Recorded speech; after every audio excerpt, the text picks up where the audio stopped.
And what are companies doing, or what are teams doing leading up to the NFL draft?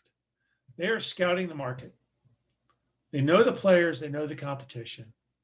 They know what the competition needs and why they need it. Why shouldn't companies be the same?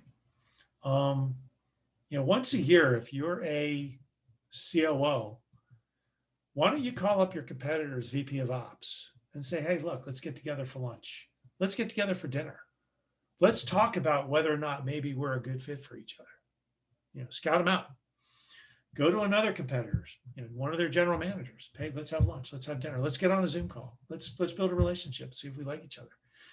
If nothing else, you're building relationships in the industry and you're figuring out who's out there. Then maybe someday you can, a positive relationship would have mutually beneficial results. Maybe this is a person I can recruit into my company who can build a team.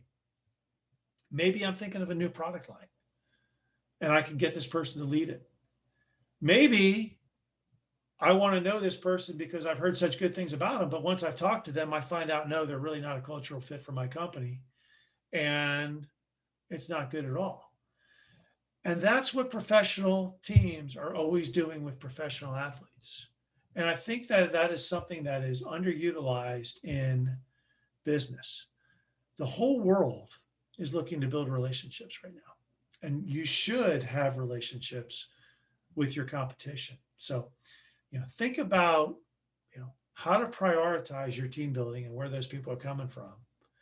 And what would happen if you actually built a bench before you actually needed the bench?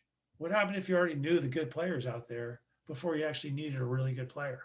Or at least you knew who could be had if the money was right, if the position was right, if the job was right.